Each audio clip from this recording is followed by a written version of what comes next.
The latest tech. People love iPhone, and it's an important part of our daily lives. Interviews. You see far too many products that come on the market that you look at that you say, was a blind person ever even consulted for something like this? Accessibility. The most interesting thing over the last couple of years is the emphasis on gaming and accessibility. This is Double Tap TV. Hi everybody, welcome to Double Tap TV. I am Stephen Scott. And I am Marc. Stephen, we try and push the boundaries sometimes when it comes to the different topics we cover on this show. Definitely. I mean, think back to Julio's Supercharge, right? I mean, what an incredible episode we had just a couple of weeks back.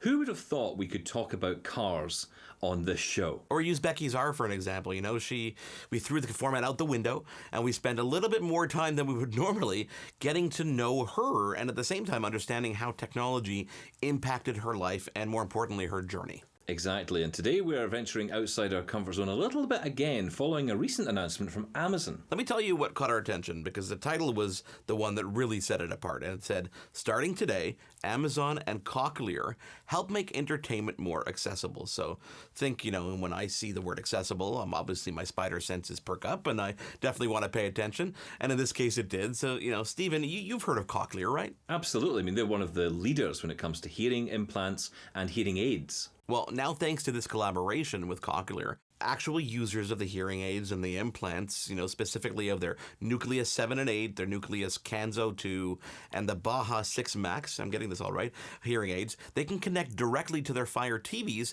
so they can stream the sound directly to their hearing aids. Yeah, I mean, this is something that those of us who don't have hearing problems per se can already enjoy through the use of Bluetooth headphones, earphones, even the old... If you remember these RF headphones, if you're old enough to remember them, for private listening in bed, Mark, if you wanted to listen to your action movies in bed without waking up your mum and dad, these were great. No, I remember those. I had a Sennheiser set that plugged into my TV and then the wireless headphones. I guess in the case of the low vision community, this would be somewhat like delivering audio description just to one person in the room, for example, right? Yeah, I guess so. I mean, it essentially means that the user who's got hearing issues can enjoy the audio at a level they can hear without fear of annoying the neighbours, right? Which I kind of joke a bit about sometimes, but, that can be a real problem. I know many people who struggle with that and worry about it as well. So it's important to remember that, but also important to remember there are many, many people out there with low vision or blindness who also live with additional disabilities, including hearing challenges. So this can be very beneficial to a lot of people out there. In previous conversations with Roku, I remember having this conversation because they were one of the pioneers that they have a media player that plugs into your TV, but they actually put a headphone jack on the remote itself. Yeah. And what that allowed people to do, and they called this the marriage saving feature, because it allowed people to, while their spouse was sleeping beside them or snoring beside them, to plug their headphones in and enjoy the TV experience, on a one-on-one level, personal private listening. Then they expanded that and allowed it with the app. So anybody who had the app, you could be in a room, 4 people could be plugged into their phone, and no one has a clue that the sound is going to every single individual. So it was an interesting feature, and this really does take that to a whole new level, and of course benefits people who, let's face it, if you're in a room with someone who has a hearing aid and they really are struggling to hear something, obviously they would want the TV to be louder, and they don't want to do that, at the burden of other people in the room. So they can literally stream that audio directly to their implant and enjoy it at a comfort level that is for them. They can actually experience it and enjoy the experience a lot more. So this is definitely a cool announcement. And what I did, Stephen, was I saw this announcement and I reached out to Amazon directly. And I said, I need to learn more. So what we did is we've got someone from Amazon, a familiar voice and face to this show, Celine Lee. She is the Alexa country manager for Amazon in Canada. She joined us a couple of years ago. Remember we did a town hall in the summer? Yeah. She is back and she's going to tell us all about this announcement. I want to dive into even how to turn it on because I think there's some pretty unique elements here to Fire TV. So do stick around. She is standing by and we will be back right here on Double Tap TV. You're watching Double Tap TV. Get involved. Follow us at Double Tap On Air or email us feedback@doubletaponair.com. Double Tap TV will be right back. You're watching watching Double Tap TV. We're back on Double Tap TV talking about Amazon's collaboration with Cochlear to bring Fire TV audio direct to devices that support it. And here making her second appearance on the show, I think there's an award for that, Celine Lee, Country Manager for Alexa in Canada. Celine, thank you so much for joining us again here on the show. I hope you're doing well. Oh, I'm doing good. It's nice to be back with you again. Celine, can you tell us from your perspective at Amazon all about this collaboration between you and Cochlear? Yeah, so we're really proud to collaborate with leading hearing technology company Cochlear to make entertainment more accessible to all customers. So with this announcement, really for the first time, people with hearing loss can stream sound from their Amazon Smart TV directly to their Cochlear hearing implants. And they can do that via the open source audio streaming for hearing aids, or ASHA protocol. And this really is an advancement that will allow Amazon Smart TV devices to stream the sound directly to the hearing implant sound processor. And customers can pair their compatible hearing aids and devices directly, meaning that they then have access to private listening. One thing about this that's really cool is that it really builds into Amazon's mission to create a more accessible future for all. And we do that through our devices and services. And it's really just the start. We're excited to continue to build and to provide more innovative ways to ensure that all of our customers have more accessible ways to watch TV. Celine, there have been more and more Fire TV television sets out there on top of the media player, which of course you can add on to any television through the Fire TV stick. Are these only compatible with certain devices out of the box, and will it grow to others? How does that work, for example, in terms of compatibility across the board? Yeah, so today, through this ASHE support, Fire TV devices are compatible with multiple Cochlear devices, and that includes the Nucleus 8, 7, the Canso 2, and Baha Max sound processors. When you think about compatibility to devices and plans, I think one thing that's really important to understand is that when the process for designing accessible products at Amazon really starts the same way as most things at Amazon, which is that we work backwards from the customer, because that customer obsession is really core to Amazon and is one of our leadership principles. And so for accessibility products, it means two things. One, we want to make sure that we're creating a product that is accessible and delightful for everyone, which means that we usually have to ask ourselves two questions when we think about designing a new device and service. First, how will we ensure that this product is accessible? And secondly, is there anything about this product that might be especially important to or impactful for a customer with a disability? So this is a key ingredient to designing and inventing a product for everyone. And, it means starting from working with people with disabilities, whether it's in our engineering roles, quality assurance roles, program management roles, like user research, anything. They're really living the experience, and that's what we strive to understand so we can build and, the products that really will delight everyone. Celine, I know how vocal your audience is and your consumers are. What kind of response have you seen from customers or consumers that have used these features or even other accessibility features on your devices? Yeah, so there's one example that I can share. It's one of our customers who happens to also be an influencer. Her name is Molly Burke. Molly was just 4 years old when she was diagnosed with a condition that causes blindness. She ceased to seeing shapes and colors by the time she turned 14. And eventually she started speaking about her experience, and she became an advocate for people with disabilities. She built a great community of online fans on her YouTube channel. She has I think 1.9 million followers, and she talks about her personal experience. And what she said, and one thing that she's grateful for today is, for example, her Fire TV stick, which she's able to control using her voice to easily access entertainment on TV. She also uses things like audio descriptions to listen what's happening on screen. So we're hearing really from customers the value and the independence that they gain through these products. Can you perhaps walk us through, especially with this new partnership, how all this works? I mean, how do people actually even enable for things like closed captioning or audio descriptions on Fire TV? So Fire TV users can turn on subtitles or closed caption on their Fire TV device to display audio for movies and TV shows as text on screen. Most content that's out there today supports subtitles and includes English text. We also have other languages available.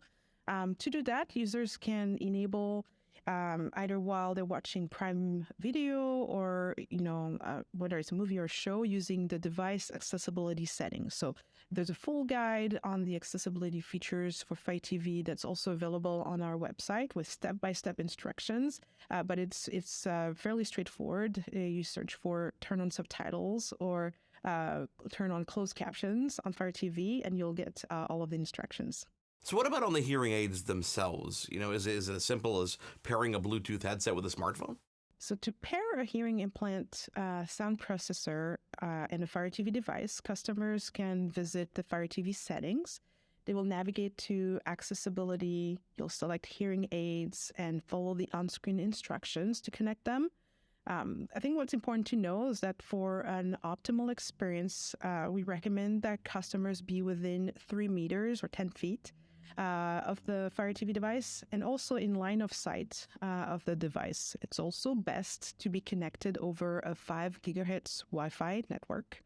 The proximity piece, it's a little closer than traditional Bluetooth devices, and that's primarily because the radio antenna in hearing aids and devices usually doesn't support the same range that standard Bluetooth headphones do because of their small size and low power budget. But the pairing process otherwise is fairly smooth. There's also more info and videos on the Amazon website that kind of walks you through how to do that. We're in conversation with Celine Lee from Amazon. Celine, Marc will take a quick break and we'll be back with more from Celine after this. Can't get enough Double Tap TV? Subscribe to the podcast and get your fill of Double Tap every day. Visit doubletaponair.com and follow us now. Double Tap TV will be right back. You're watching Double Tap TV. Back on the show with Alexa Country Manager for Canada, Celine Lee.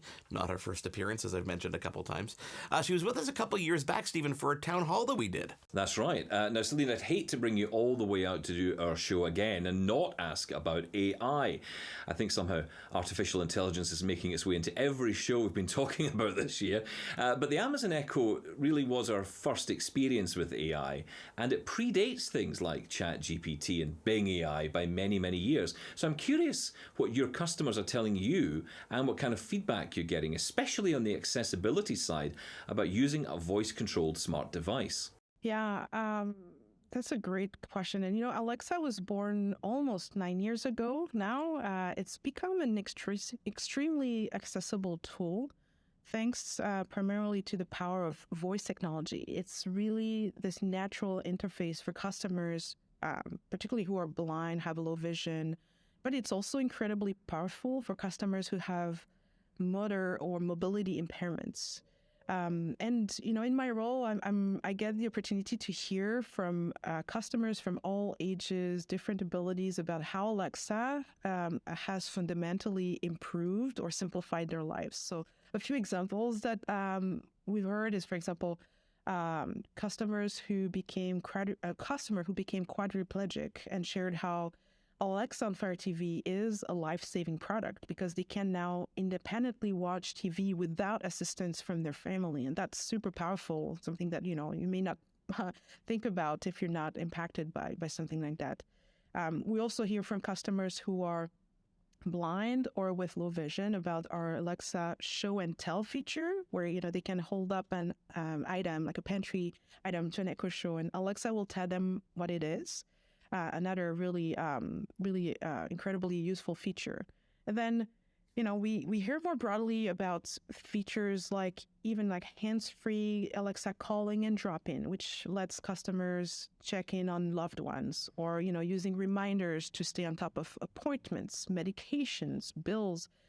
At some point in life, most people will either have a disability or know someone who does, and Alexa's affordability, as well as the different form factor that it comes in, going from an Echo Show to a Fire TV Cube or a Fire TV Stick, It really allowed customer to more easily get the benefits of accessibility no matter their circumstances. So Alexa can be everywhere for anyone who wants it or need it. And its availability, I think, has improved access to communication, entertainment, smart home, and more.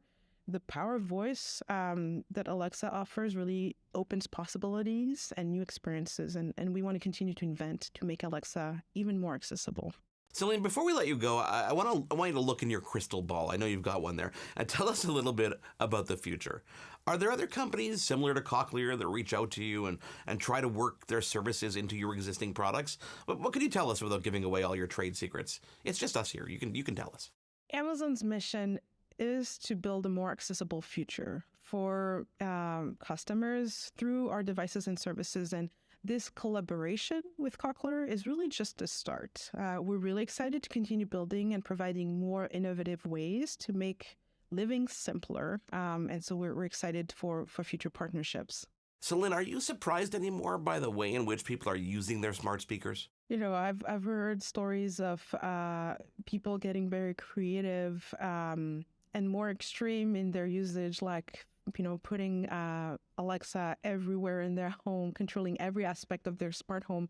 And that's something that I think is probably going to be less uncommon in the future, but it's just a starting point. That is Celine Lee, Alexa Country Manager for Canada, here on Double Tap TV.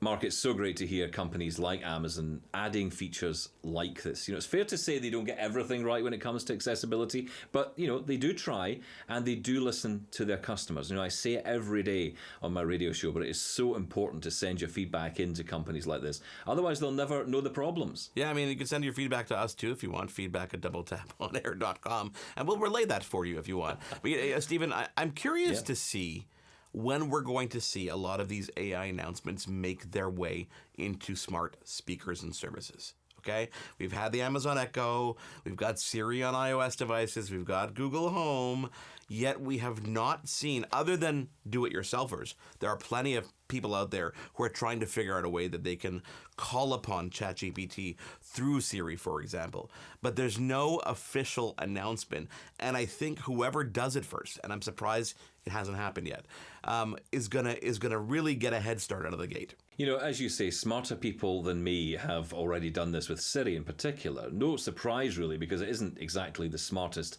assistant in the room. But yes, some people have been able to link up ChatGPT to their Siri smart speaker through the Shortcuts app on Mac and iOS. Not so sure what will happen with Google, of course, because they have the new Bard option, which is essentially the competition to OpenAI's ChatGPT that Microsoft have invested so much in, to the tune of $10 billion, remember. Is that it? Only $10 billion? Yeah. Only $10 billion. And we would never know about it because they never talk about it. So it's, we'd never know they'd done that. But then, of course, there's the Echo. What will Amazon do in this space?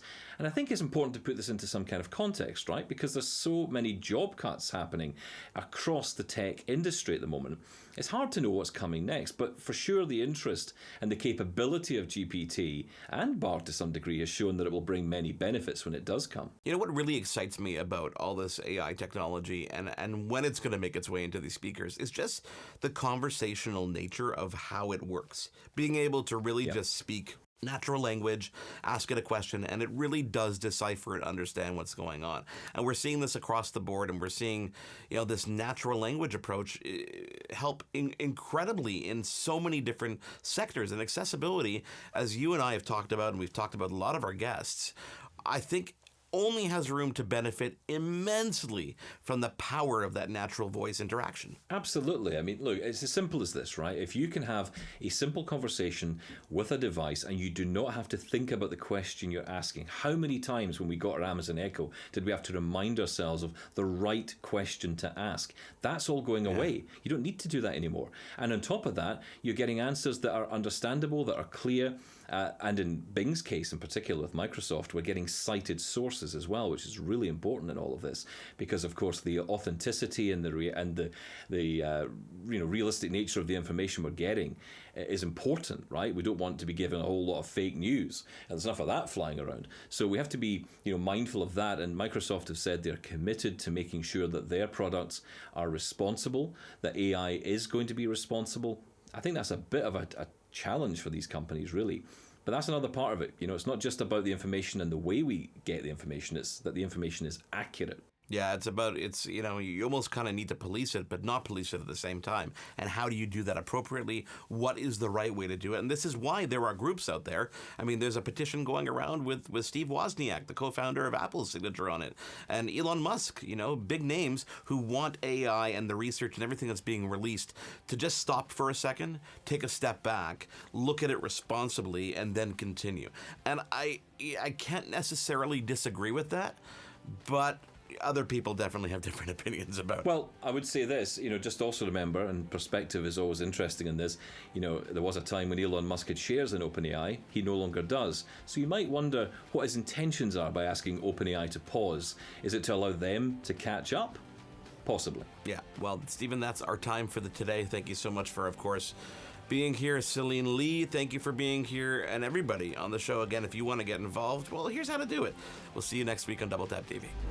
Thanks for watching Double Tap. Send us your feedback to feedback@doubletaponair.com. Leave us a voicemail at 1-877-803-4567. Hosted by Marc in Montreal and Stephen Scott in Glasgow. Producer Marc.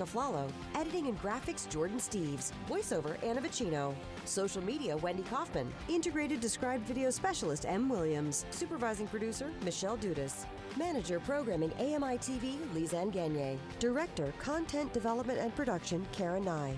VP Content Development and Operations John Melville. President and CEO David Arrington. Copyright 2023 Accessible Media Inc. An AMI original production.